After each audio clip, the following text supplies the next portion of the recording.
Hi hello నమస్తే welcome to విజయ మా ఊరు ఆడియో బుక్స్ ఛానల్. నేను విజయలక్ష్మిని. ఫ్రెండ్స్, నవల స్రవంతిలో డాక్టర్ సి ఆనందరామం గారి సంపెంగ పొదలు నవల ధారావాహికగా మీకు అందిస్తున్నాను కదా. మరి ఈరోజు సంపెంగ పొదలు నవల ధారావాహిక 4వ భాగం వినిపించబోతున్నాను. మరి ఆలస్యం చేయకుండా కథలోకి వెళ్ళిపోదాం పదండి. తనకు దుర్గ ఉత్తరం అందిన దగ్గర నుంచి గిరి తరచుగా శంకర్ ఇంటికి రావడం సాగించాడు. గిరి సమక్షంలో శంకర్ స్వరూపమే మారిపోతుంది. గిరి ఉన్నంతసేపు ఆ ఇల్లు స్వర్గధామమే. గిరి నిశ్చితంగా పరిస్థితులను పరిశీలించి సమస్యలను కొంతవరకు ఆకళింపు చేసుకున్నాడు. శంకర్కు తన దాంపత్య జీవితాలలోని వెలితి ఏంటో అతనికి అర్థమయ్యేలా ఎలా బోధించాలా అని ఆలోచిస్తున్నాడు. సమయం కోసం నిరీక్షిస్తున్నాడు. శంకర్ చిరునవ్వుతో తన దగ్గరకు రాగానే గిరి అతని భుజం మీద వాత్సల్యంగా చెయ్యి వేసి, "ఏం శంకర్, ప్రళయతాండవం చేయటం లేదు కదా?" అన్నాడు. శంకర్ సిగ్గుపడి చిన్నగా నవ్వి, "ఏవో చిలిపి తగవులు" అన్నాడు. అంతలో లోపల నుండి దుర్గ కూడా అక్కడకు వచ్చి, "చిలిపి తగవులు కాదు గిరి, నన్ను ఇంట్లో నుంచి పొమ్మంటున్నారు" అంది రోషంగా. శంకర్ ఆమె వంక కోపంగా చూశాడు. గిరి ఇదేమీ పట్టించుకోనట్టే బిగ్గరగా నవ్వుతూ, "వాడి మొహం, వాడు నిన్ను పొమ్మనడమా? నువ్వు మాటలు సీరియస్గా తీసుకోవడము.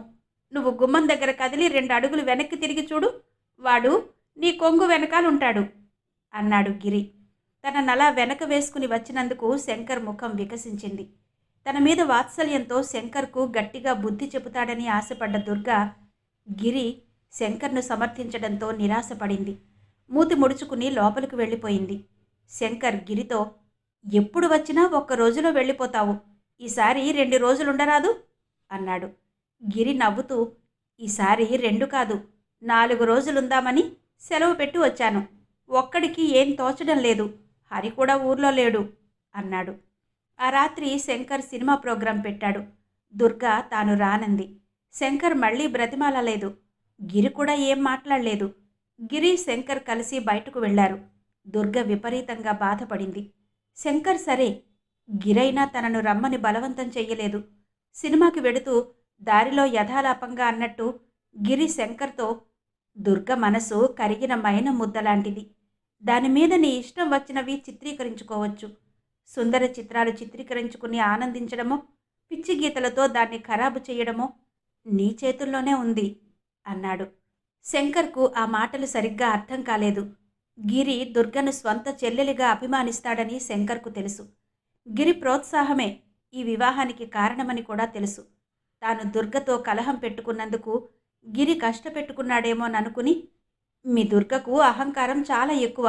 తాను చదువుకున్నదాన్నని గర్వం. నా అంతటి దాన్ని నేను ఈయన మాటలు లక్ష్యం చేయడమే అన్నట్టుంటుంది" అన్నాడు.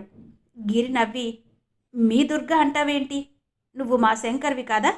దుర్గ అలా అంటుందా? నేను చెప్పి చూస్తానుండు" అన్నాడు. శంకరు ఉప్పొంగిపోయాడు. అనుకోకుండా వచ్చిన ఉమను చూసి సంభ్రమాశ్చర్యాలతో ఉక్కిరిబిక్కిరయ్యాడు హరి. అతని ఆశలు ఆకాశాన్ని అంటుకున్నాయి. హౌస్ సర్జన్ కూడా పూర్తి చేసిన ఉమ ఇక శాశ్వతంగా తనది కావడానికే ఇలా వచ్చిందనుకున్నాడు.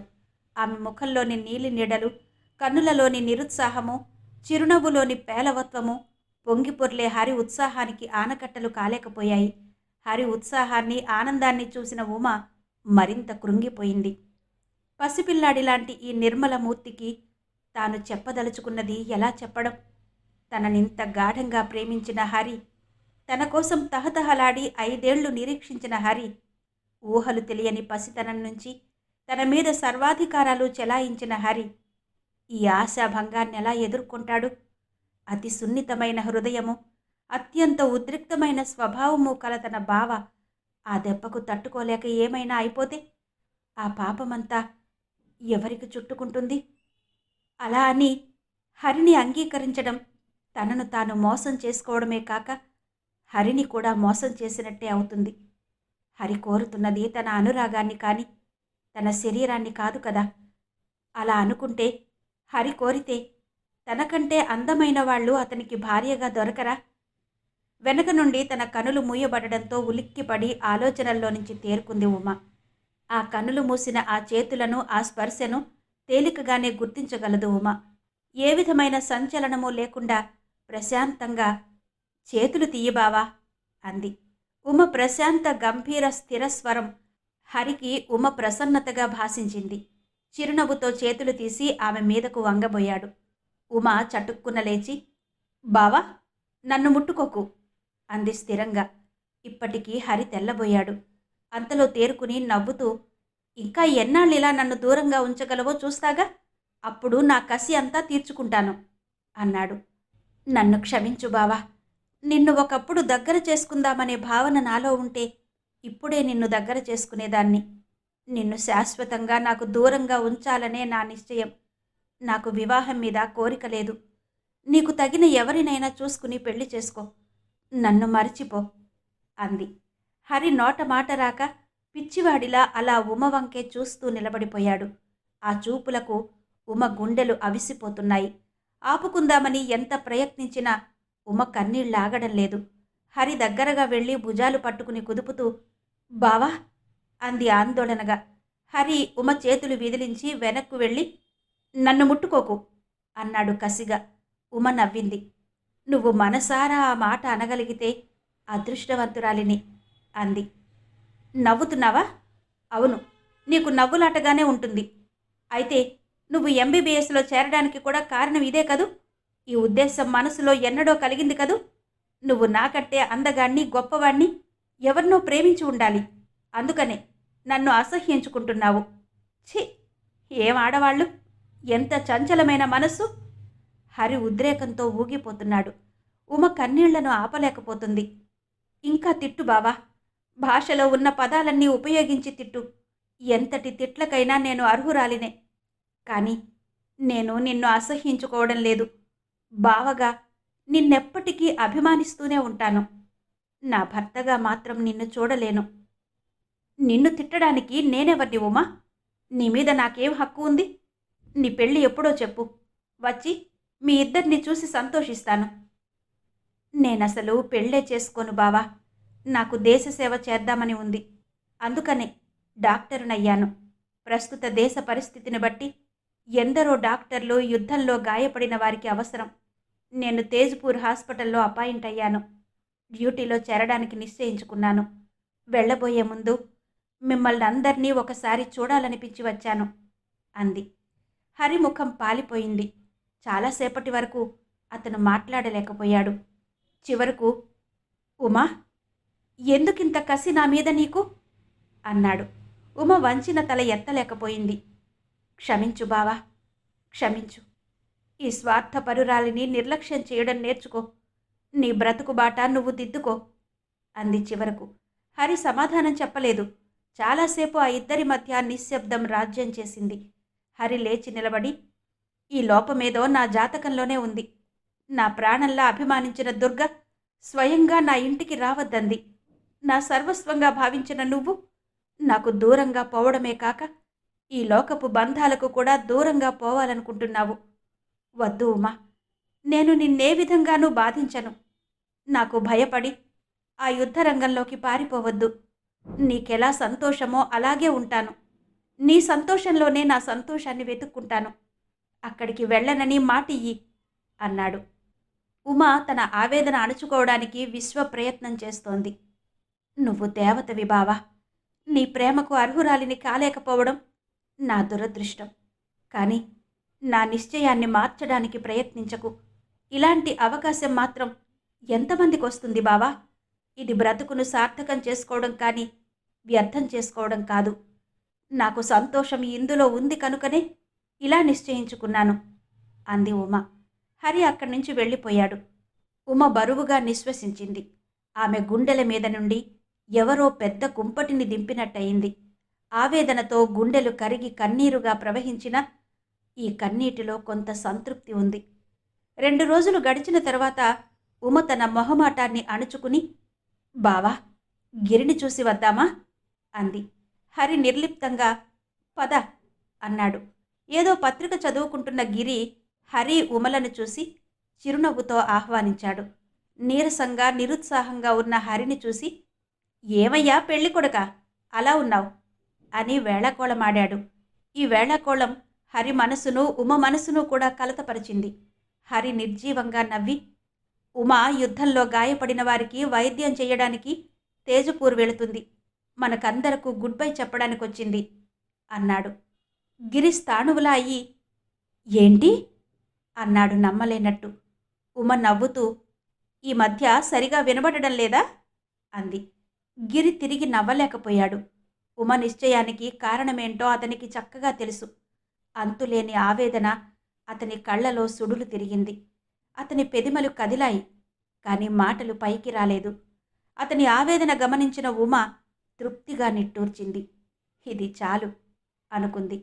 గిరి బాధపడుతున్నాడని గ్రహించిన హరి అది తన మీద సానుభూతిగా అర్థం చేసుకుని, ఎందుకు గిరి అలా బాధపడతావు? మనలో ఒకరైనా ఇలాంటి మంచి పని చేస్తున్నందుకు మనం గర్వపడాలి అన్నాడు. గిరి దిగాలుగా, దేశసేవ చేయాలనే దీక్ష సహజంగా ఉంటే చాలా మంచిదే, కానీ వేరు కారణాలేవైనా దీనికి దారి తీస్తే మాత్రం అని ఆగిపోయాడు. ఉమ ఊరుకోక, కారణమేదైతేనే జరుగుతున్నది మంచిదేగా అంది. గిరి హరివంక చూస్తూ, కానీ ఒక అనురాగభరిత హృదయాన్ని క్షోభిల చేయడం మాత్రం క్షమింపరాని నేరం అన్నాడు. ఉమ కొంటెగా నవ్వి, నిజంగా అంది. ఆ ఎత్తి పొడుపు సూటిగా గిరి గుండెల్లో గుచ్చుకుంది. ఆ తరువాత ఎంత ప్రయత్నించినా ఆ ముగ్గురిలో ఎవ్వరూ సహజంగా ఉండలేకపోయారు. ప్రతి ఒక్కరి మనసులోనూ ప్రచండమైన తుఫాను చెలరేగుతుంది. కొంతసేపు ఎలాగో కృత్రిమమైన మాటలతో గడిపి హరి ఉమా సెలవు తీసుకుని వెళ్ళిపోయారు. తన ఇంటికి వచ్చిన జానకిని 10 క్షణాల పాటు యగాదిగా చూస్తూ నించుంది దుర్గ. దుర్గ చూపులలోని భావం గ్రహించిన జానకి కృత్రిమ కోపంతో బొమ్మలు ముడిచి నవ్వుతూ, దృష్టి బొమ్మలా అలా చూస్తావే, నా ముఖాన కోతులాడుతున్నాయా అంది కూర్చుంటూ. దుర్గ తను కూడా జానకి పక్కన కూర్చుని, నీ అలంకరణ నిజంగా దృష్టి కొట్టేలాగే ఉంది. ఎంత టైం పట్టింది నీకు? ఇంక వేరే ఇంట్లో పనులేమీ ఉండవా అంది.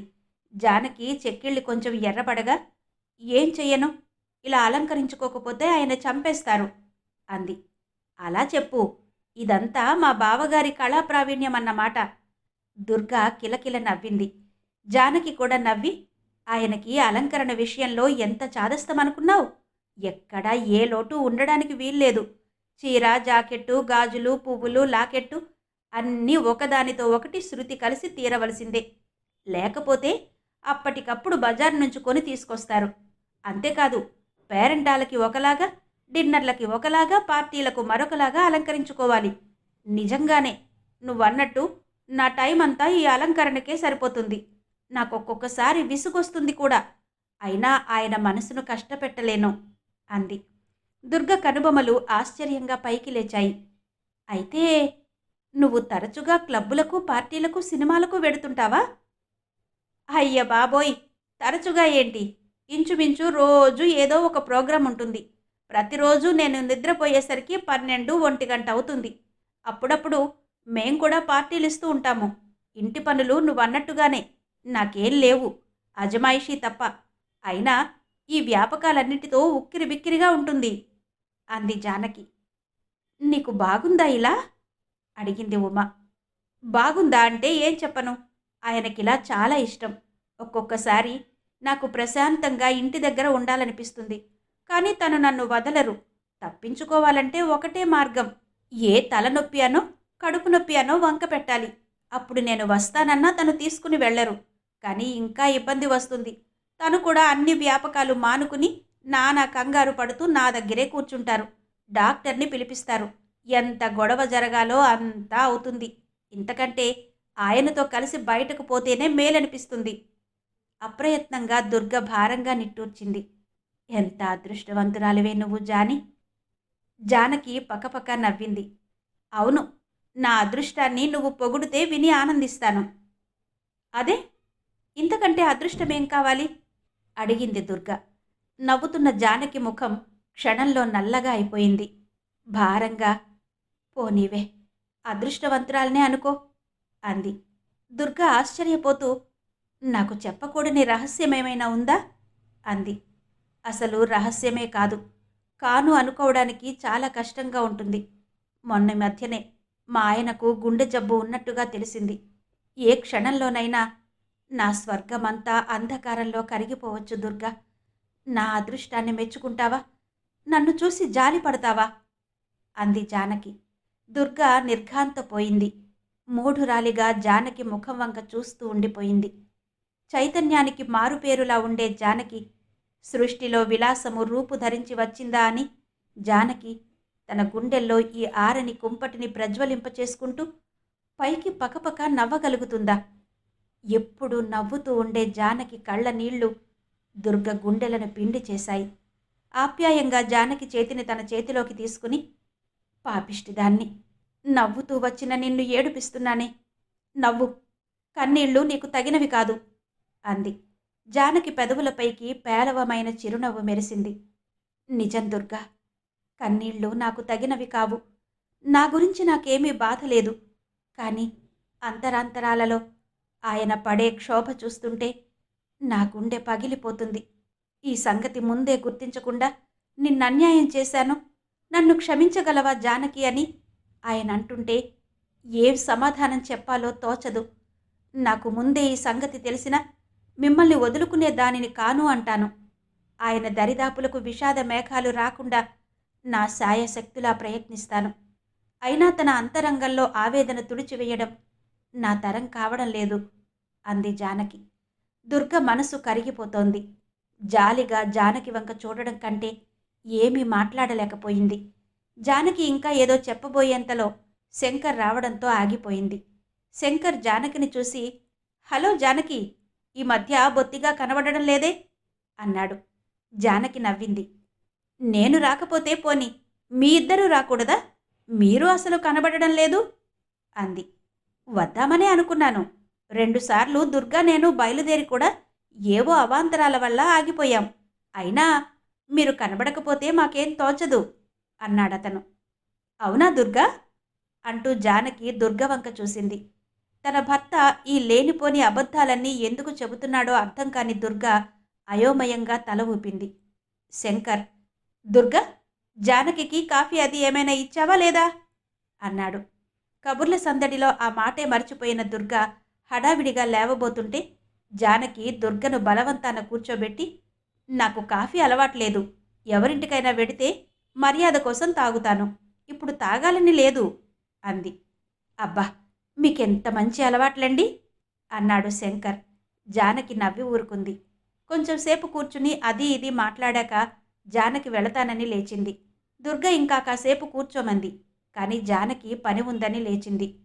వీలైనప్పుడల్లా కనిపిస్తూ ఉండండి మళ్ళీ ఒకసారి హెచ్చరించాడు శంకర్. జానకి వెళ్ళంగానే తనలో తను నవ్వుకుంటున్న శంకర్ను చూసి ఆశ్చర్యంగా, ఏంటి అంది దుర్గ. మీ జానకిని తలుచుకుని నవ్వుకుంటున్నాను. అది ఒక ఆడదేనా? చేతులు లేని ఆ జాకెట్టు, లిప్స్టిక్, హై హీల్స్, జుట్టంతా అలా కావాలని రింగులు తిప్పుకోవడం, ఎవడితో పడితే వాడితో అలా విరగబడి మాట్లాడడము. ఆ మొగుడు వెధవని అనాలి. పెళ్ళాన్ని ఇష్టం వచ్చినట్టు ఊరేగనిచ్చి ఆడముండలా చేతులు నిలుపుకుంటూ కూర్చున్నాడు. శంకర్ వికృతమైన నవ్వు దుర్గ చెవులకు శూలపు పోటులా తగిలింది. బాల్య స్నేహాన్ని మరువని జానకి స్నేహశీలతను, స్నేహితురాలి భర్తగా శంకర్కిచ్చే గౌరవాన్ని వెకిలితనం క్రింద, రాజారాం విశాల హృదయాన్ని చేతకానితనం కింద వ్యాఖ్యానించే భర్త మాటలకు నిష్కారణమైన ఈ అభాండాల్ని సహించలేకపోయింది.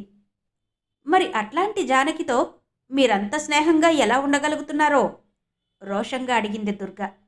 నీ తలకాయ, స్నేహమేంటి? నా అందం చూసి అది వెంటబడింది. పోనీలే, నాకు మంచి కాలక్షేపమని నేను సరదా పడ్డాను. ఇల్లెగిరిపోయేలా నవ్వాడు శంకర్. భరించలేని విరక్తితో దుర్గ నవనాడులు మండాయి. ఛీ, ఏం మనుషులు! ముఖమెదురుగా ఎంతో స్నేహాన్ని చూపించి కనుచాటు కాంగానే ఇంత నీచంగా మాట్లాడ్డమా? నీచమైన వాళ్లను గురించి నీచంగా మాట్లాడక ఇంకెలా మాట్లాడతారు? ఈవిడ నీచత్వాన్ని కప్పిపెట్టడానికి ఆ మొగుడు వెధవ అడ్డున్నాడని నన్నిప్పుడు పతివ్రత అనమంటావా? అవును, భార్యను అనురాగంతో చూస్తూ ఆమెను విశ్వసించే స్వాతంత్రాన్ని ఇవ్వడం చేతకానితనం. క్షణక్షణానికి తన ఆధిపత్యాన్ని గుర్తు చేస్తూ భార్యకు వ్యక్తిత్వం అనేదే లేకుండా పశుబలంతో అణిచి ఉంచడం మొగతనం అంది దుర్గ. శంకర్ రుద్రుడయ్యాడు. లేత తమలపాకు వంటి దుర్గ చెంప చెళ్ళుమని ఉబ్బింది. మళ్ళీ అన్నాడు రోషంగా. దుర్గ మనసు మండిపోతోంది. ఆమెకు భయము బాధ కలగడానికి మారుగా రోషము కసి పెరుగుతున్నాయి. నేననడమెందుకు? మీరే రుజువు చేసుకుంటున్నారు అంది. శంకర్ యుక్తాయుక్త విచక్షణ జ్ఞానం పోగొట్టుకున్నాడు. వెర్రి ఆవేశంతో తన చేతిని కాళ్లను కూడా దుర్గ మీద ప్రయోగించసాగాడు. దుర్గ ప్రతిఘటనైనా లేకుండా, కనీసం కన్నీరైనా రాకుండా తన శరీరాన్ని శంకర్ మూర్ఖత్వానికి అప్పగించి తనీ లోకంలో లేనిదానిలా నిల్చుంది. ఈ మొండితనం శంకర్ ఆవేశాన్ని మరింత రెచ్చగొట్టగా తీవ్రమైన రోషంతో మూలనున్న కర్ర పైకెత్తాడు. కర్ర ఎత్తిన అతని చెయ్యి అలాగే దృఢంగా పట్టుకోబడింది. శంకర్ ఆశ్చర్యంతో వెనక్కి తిరిగి వెంటనే పాలిపోయాడు. గిరి కళ్లలో నిప్పులు కురుస్తున్నాయి. అతని దృఢమైన బంధంలో శంకర్ చెయ్యి ఇరుక్కుంది. గిరిని చూడగానే దుర్గా గిరి పాదాల మీద వాలి, గిరి, నాకింత విషమియ్యి, అదొక్కటే నేను నిన్ను కోరుకుంటున్నాను అంది. గిరి కడుపు తరుక్కుపోయింది. ఇదంతా నీ ప్రయోజకత్వమే అని ఎవరో తనను దెప్పినట్టయింది. చటుక్కున శంకర్ వంక తిరిగి, నీ భార్య ఏదో అడుగుతుంది, విన్నావా? తెచ్చిపెట్టు, అందరి సమస్యలు తీరిపోతాయి అన్నాడు. శంకర్ వంచిన తల ఎత్తలేదు. ఆ మాట్లాడినది గిరి కాక ఇంకొకరైతే అతడు ఘాటైన సమాధానం చెప్పేవాడే. అతడు ప్రపంచంలో అందరికన్నా అధికంగా ప్రేమించి గౌరవించే వ్యక్తికి ఏ సమాధానమూ ఇవ్వలేకపోయాడు. దుర్గా, నువ్వు కాసేపు విశ్రాంతి తీసుకో, వెళ్ళు అన్నాడు గిరి. దుర్గా నీళ్లు నిండిన తన పెద్ద కళ్ళతో నిరాశగా చూస్తూ, ఒకటే విశ్రాంతి అంది దీనంగా. నా మాట విని వెళ్ళు అన్నాడు గిరి మళ్ళీ. దుర్గ వెళ్ళిపోయింది. గిరి శంకర్ను చెయ్యి పట్టుకుని తన దగ్గర సోఫాలో కూర్చోబెట్టుకుని, శంకర్, నేను నిన్ను స్వంత తమ్ముడిలాగా అభిమానిస్తానని, మనసారా నీ సుఖం కోరుకుంటానని నమ్ముతావు కదూ అన్నాడు. శంకర్ తల వంచుకుని, నువ్వు నా పాలిట దేవతవి అన్నాడు. గిరి నిరసనగా నవ్వి, అంత స్తోత్రం వద్దులే, ఇది విను, నీకు ఈ సమస్యలన్నిటికీ చక్కటి పరిష్కార మార్గం చెప్పనా అన్నాడు. అంతకంటేనా, చెప్పు అన్నాడు. గిరి సాధ్యమైనంత శాంతంగా నవ్వుతూ, దుర్గ సూచించిన మార్గమే. ఎలాగో ఒకలాగా దుర్గను ఈ లోకంలో లేకుండా చేస్తే నువ్వు హాయిగా నీకు నచ్చిన మరో స్త్రీని పెళ్లి చేసుకుని సుఖంగా ఉండొచ్చు. నీ మీదకు ఏ కేసులు రాకుండా నేను చూస్తాను అన్నాడు. శంకర్ ముఖం పాలిపోయింది. గిరి, దుర్గా నన్ను రెచ్చగొడుతుంది, అవమానకరంగానూ మాట్లాడుతుంది. కొట్టాను, కొట్టడం తప్పే అనుకో, కానీ ఆ వెర్రి ఆవేశంతో నాకంత ఆలోచన ఉండదు. అంతేగాని దుర్గ చావాలని కోరుకుంటానా అన్నాడు. నువ్వు కోరుకోవు, కానీ నేను కోరుకుంటున్నాను. దుర్గకు అదే నయం. వద్దు గిరి, అలా మాట్లాడకు. ఆ భావనైనా మనసుకు కష్టం కలిగిస్తుంది. నేను దుర్గను ఎంత అభిమానిస్తానో మీకెవ్వరికీ తెలియదు. దుర్గ లేకుండా నేను క్షణం కూడా ఉండలేను. తన కోసం ఏం చెయ్యమన్నా చేస్తాను, కానీ నన్ను చులకన చేస్తే సహించలేను. గిరి శంకర్ ముఖంలోకి తేరిపార చూశాడు. శంకర్ ముఖంలోనూ ఆవేదన స్పష్టంగా కనిపిస్తుంది. గిరికి కొంత సంతృప్తిని కలిగించింది. శంకర్ చేతిని తన చేతిలోకి తీసుకుని మృదువుగా నొక్కుతూ, నువ్వు ఉత్త అమాయకుడివి శంకర్ అన్నాడు. శంకర్కు గిరి ధోరణి అంతా తమాషాగా ఉంది. గిరి ముఖంలోకి ఒకసారి చూసి ఊరుకున్నాడు. లేకపోతే ఏంటి చెప్పు? నువ్వు దుర్గనింత ప్రేమిస్తూ కూడా మీ జీవితంలో ఇంత కలతలు రేగుతున్నాయంటే ఏమనాలి? పోనీ ఇట్లాంటి పరిస్థితి నీకు సుఖంగా ఉందా?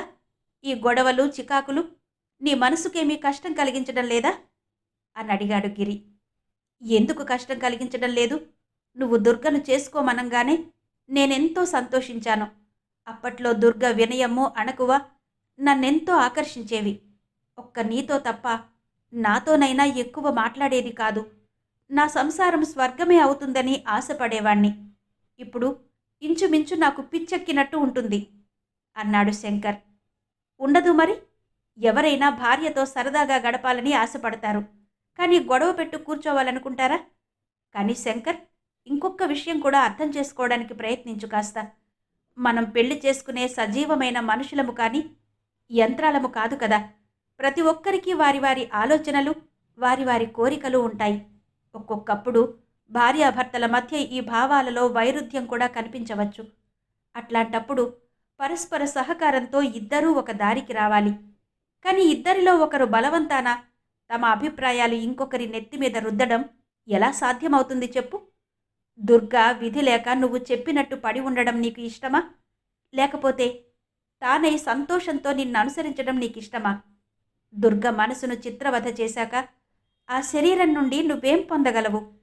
జీవం లేని యంత్రంగా దుర్గ మారిపోయిందంటే నువ్వు ఆ పరిస్థితిని ఒక్క క్షణం కూడా భరించలేవు. మానవుడెవడు ఏకాంతాన్ని భరించలేడు. నువ్వు నీకు తెలియకుండానే దుర్గను నీకనుగుణమైన యంత్రంగా మార్చుకుంటున్నావు. అప్పుడు చివరకు మానసికంగా నీకేకాంతవాసం లభిస్తుంది. హృదయాన్నే నాశనం చేసిన తర్వాత స్పందన నశించిన ఆ హృదయం శరీరాన్ని ఎలా ఉత్తేజపరుస్తుంది? ఉద్రేకరహితమైన ఆ శరీరాన్ని నువ్వేం చేసుకుంటావు? శంకర్ ఆశ్చర్యంగా వింటున్నాడు. అతని అంతరాంతరాలలో ఆ మాటలన్నీ అక్షరాలా నిజమేననిపించింది. ఇంకొక సంగతి శంకర్, నువ్వు దుర్గనెంతో ప్రేమిస్తున్నావు. ఆ ప్రేమను ఆమె గుర్తించేలా చెయ్యి. స్త్రీ పురుషునికి తన సర్వస్వము ధారపోస్తుంది. ప్రతిఫలంగా ఆమె కోరుకునేది లాలన, అనునయము మాత్రమే. నీ అధికారంలో ఎదురు తిరిగే ఆమె హృదయం నీ లాలనలో సర్వము మరిచిపోతుంది. తన వ్యక్తిత్వాన్ని కూడా మరిచి నీ వ్యక్తిత్వంలో తానుగా లీనమవుతుంది. ఆనాడు నీ కోరిక సఫలమవుతుంది. ఇంకొక విధంగా నీ కోరిక నెరవేరదు సరికదా? నీ జీవితాన్ని నువ్వే నాశనం చేసుకున్నవాడవవుతావు. మనుషులంతా ఒక విధంగా ఉండరు. ఇనుప స్తంభము, వీణ తీగలు ఇనుము నుంచే చేయబడ్డాయి. మొదటిది ఎంత దెబ్బకైనా తట్టుకోగలదు. దాని నుండి ఢమ్ ఢమ్ ధ్వనులు తప్ప ఇంకేమీ పొందలేవు. ఏ కాస్త చిన్న దెబ్బకైనా తెగిపోయే వీణ తీగలను సున్నితంగా మీటినప్పుడు లోకాన్నే మరిపింపచేసే మంజుల మధుర నాదాన్ని అందిస్తాయి. మనుషుల స్వభావాల్లో కూడా ఇంతటి వైవిధ్యం ఉంది. అర్థం చేసుకోగలిగితే ఆనందాన్ని అనుభవించగలం. గుడ్డిగా ప్రవర్తిస్తే సృష్టికర్త మనకందించిన ఎన్నో వరాలను వ్యర్థం చేసుకున్న వాళ్ళమవుతాము. నేను దుర్గను సమర్థిస్తూ ఈ మాటలు చెబుతున్నానని కానీ, నీకు నీతులు చెబుతున్నానని కానీ అనుకోకు. నీ సుఖం కోరి మాత్రమే ఇలా చెబుతున్నాను. నువ్వే ఆలోచించుకో. నేను వెడుతున్నాను. శంకర్ సమాధానానికి కూడా ఎదురు చూడకుండా గిరి వెళ్ళిపోయాడు. మానవ స్వభావం కన్నా విచిత్రమైనది ఇంకొకటి లేదు. ప్రసాద్ మనసు దుర్గా, గిరిల మధ్య స్నేహానికి ఈర్ష్యతో మండిపోతుందంటే అందుకు తగిన ప్రత్యేకమైన కారణమేమీ లేదు. ప్రసాద్కు దుర్గ మీద వ్యామోహమా అంటే అదీ లేదు. ఒక సున్నితమైన ఆవేదన. అంటే శంకర్ స్వభావాన్ని అర్థం చేసుకున్న దుర్గ ప్రసాద్ తమ ఇంటికి వచ్చినప్పుడు అతనితో చాలా ముభావంగా ప్రవర్తించసాగింది. అది గమనించి ప్రసాద్ కూడా దుర్గ ఇంటికి రాకపోకలు తగ్గించాడు. దుర్గ స్వభావమే అంతా అనుకున్నాడు. కానీ ఒకనాడు అనుకోకుండా ప్రసాద్ ఉన్నప్పుడే గిరి కూడా రావడం తటస్థించింది. ఆనాడు గిరి పట్ల దుర్గ చూపే అభిమానము, ఆప్యాయత, అతని దగ్గర దుర్గకు ఉన్న చనువు ప్రసాద్ అంతరాంతరాలలో ఈర్ష్యను లేపింది. తను, గిరి ఇద్దరూ దుర్గకు బాల్య స్నేహితులే. తననింత దులిపివేయడానికి, గిరినంత నెత్తిన పెట్టుకోవడానికి ప్రసాద్ హృదయం మండింది. ఆనాటి నుంచి అతను దుర్గా, గిరిలను ప్రత్యేకమైన దృష్టితో గమనించసాగాడు. మన మనసులోకి ఏదైనా అభిప్రాయం రాకుండా ఉండాలే గాని ఒక అభిప్రాయం వచ్చిన తర్వాత రంగు కళ్ళద్దాలకు లోకమంతా రంగుగానే కనిపించినట్టు ప్రతి సంఘటన ఆ అభిప్రాయాన్ని బలపరిచేదిగానే కనిపిస్తుంది.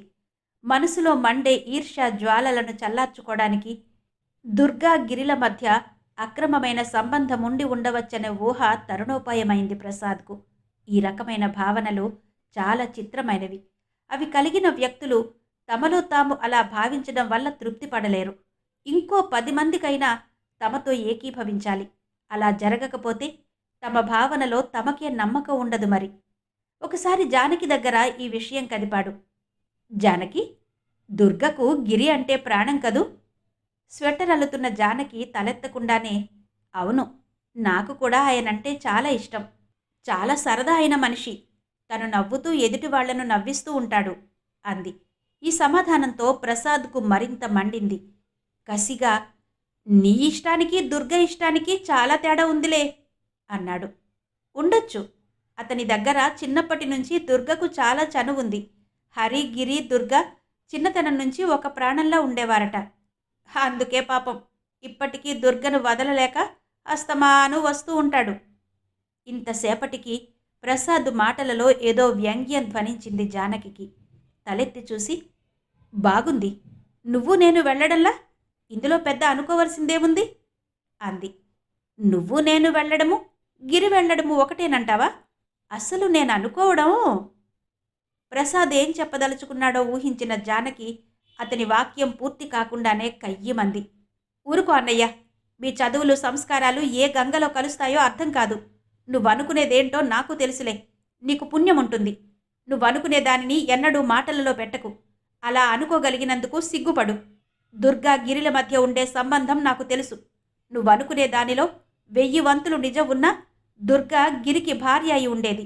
అనవసరంగా వాళ్లను అనుమానించి నిన్ను నువ్వు అవమానం చేసుకోకు అంది. జానకి ఇలా విరుచుకుపడడంతో ప్రసాద్ అక్కడి నుంచి వెళ్ళిపోయాడు. జానకి మాటల వల్ల అతని ఊహలో ఏం మార్పు రాలేదు. ప్రసాద్ ఈర్ష్యను ఇనుమడింపచేసే సంఘటన మరొకటి జరిగింది. ఒకనాడు కాకతాళీయంగా శంకర్ ఇంట్లో లేని సమయంలో ప్రసాద్ దుర్గ ఇంటికి వెళ్లడం జరిగింది. ప్రసాద్ రాకపోక వల్ల శంకర్ పడే చిరాకును భరించలేని దుర్గ ప్రసాద్ను తమ ఇంటికి రాకుండా చేయడమే మంచి మార్గమని నిర్ణయించింది. ప్రసాద్, నీతో ఇలా చెప్పవలసి వచ్చినందుకు నాకు చాలా కష్టంగా ఉంది. నిస్సహాయురాలినై ఇలా చెబుతున్నాను. నీ రాకపోకల వల్ల నా సాంసారిక జీవిత ప్రశాంతతకు భంగం కలుగుతుంది. నన్ను క్షమించి నువ్విక్కడకు రావడం తగ్గిస్తే నాకు మేలు చేసిన వాడవవుతావు. నువ్వు అర్థం చేసుకోగలవని ఇలా చెబుతున్నాను. ఏమీ అనుకోకు అంది. ప్రసాద్ తెల్లబోయాడు. వెంటనే అక్కడి నుంచి లేచి వెళ్ళిపోయాడు. కానీ అవమానంతో అతడి మనసు కుతకుత ఉడికిపోతోంది. పెద్ద పతివ్రతలాగా వేషాలు, ఆ గిరిగాడితో ఇష్టం వచ్చినట్టు కులుకుతూ, ఇది అతని కచ్చి. ఏదో ఒక విధంగా ప్రతీకారం తీర్చుకోవాలని అతని ఈర్ష్యాపూరిత హృదయం వ్యాకుల పడుతుంది. హోటల్లో కాఫీ తాగుతున్న ప్రసాద్ తన ఎదురుగా కాఫీ తాగుతున్న హరిని చూసి సంభ్రమంతో అతని దగ్గరకు వెళ్ళి పలకరించాడు. హరి, ఎప్పుడొచ్చావు? బొత్తిగా కనబడడం లేదే. దుర్గను చూడడానికి వచ్చినప్పుడైనా మా ఇంటికి రాకూడదా అన్నాడు. హరి నవ్వి ఊరుకున్నాడు. ఏంటి విశేషాలు అన్నాడు ప్రసాద్ మళ్ళీ. హరి కాఫీ పూర్తి చేసి, పైన రూమ్లో ఉంటున్నాను, అక్కడికి పోయి మాట్లాడుకుందాం పదా, ఈ గందరగోళంలో ఎందుకు అన్నాడు. హరి హోటల్లో రూమ్ తీసుకుని ఉంటున్నందుకు ప్రసాద్ ఎంతో ఆశ్చర్యపోయాడు. రూమ్లో వెళ్ళి కూర్చున్నాక ఆ మాటే అడిగాడు. ఇదేంటి హరి, స్వంత చెల్లెలు ఊళ్ళో ఉండగా నువ్వు హోటల్లో దిగడమేంటి? పరిస్థితులు అలా వచ్చాయిలే, ఏం చేయమంటావు అన్నాడు హరి. నేను వినకూడనిది కాకపోతే నాకు తెలుసుకోవాలనుంది హరి అన్నాడు ప్రసాద్. అంత పెద్ద రహస్యమేం కాదు. దుర్గ సంసారంలో ఏవో చికాకులొచ్చాయి. అవి సర్దడానికి నేను ప్రయత్నిస్తే శంకర్కు కోపం వచ్చింది. ఆ స్పర్ధల వల్ల నేనక్కడ దిగలేదు అన్నాడు హరి. బాగుంది, ఏవో కలతలొస్తే సర్దుకోవాలి కానీ అది పెంచుకు కూర్చుంటారా? అది కాదు ప్రసాద్, శంకర్ స్పష్టంగా నన్ను తమ ఇంటికి రావద్దని చెప్పాడు. ఏం చెయ్యాలి మరి? నాకు చాలా ఆశ్చర్యంగా ఉంది. అయితే మరి అంటూ సందిగ్ధంగా ఆగిపోయాడు. హరి ఆతృతగా ఏంటి అన్నాడు. ప్రసాద్ సందేహిస్తున్నట్టుగా, మీ కుటుంబ విషయాల్లో కలుగు చేసుకోవడం మంచిది కాదులే, క్షమించు అన్నాడు. హరిలో కుతూహలం పెరిగింది. ప్రసాద్ చెయ్యి పట్టుకుని, నువ్వు నేను చిన్నతనం నుంచి స్నేహితులం, మన మధ్య ఇంతటి సంకోచం ఎందుకు ప్రసాద్, నాకు చెప్పవు అన్నాడు. నాకు తమాషాగా ఉంది హరి, స్వంత అన్నవు నువ్వక్కడికి వెళ్ళడానికి వీల్లేకపోవడమేంటి? ఆ గిరికి అక్కడ స్వతంత్రమేంటి? అన్నవైన నీకంటే గిరి ఆ కుటుంబానికి కావలసిన వాడన్నమాట అన్నాడు. హరి తల వంచుకున్నాడు. ఈ విషయం అంతకు ముందే అతని మనసులో అనేకసార్లు మెదిలింది. దుర్గా తన చికాకులన్నీ తనకు వ్రాయకుండా గిరికి వ్రాయడం, తాను ఆ ఇంటికి కూడా వెళ్ళకూడని స్థితిలో గిరి వాళ్లకు ఆత్మీయుడు కావడం అతని మనసులో ముల్లులా గుచ్చుకుంటూనే ఉంది. అన్నిటికంటే గిరి దుర్గను ప్రేమించాడనే హరి నమ్మకం. దుర్గే అతనిని కాదని శంకర్ని చేసుకుందని హరి భ్రమ. ప్రస్తుత సంసార పరిస్థితిలోని అల్లకల్లోలానికి తట్టుకోలేక దుర్గా తనను ప్రేమించిన గిరి మీద ఆధారపడిందా అని హరి అంతరాంతరాలలో ఒక అనుమానం కలగజేస్తుంది.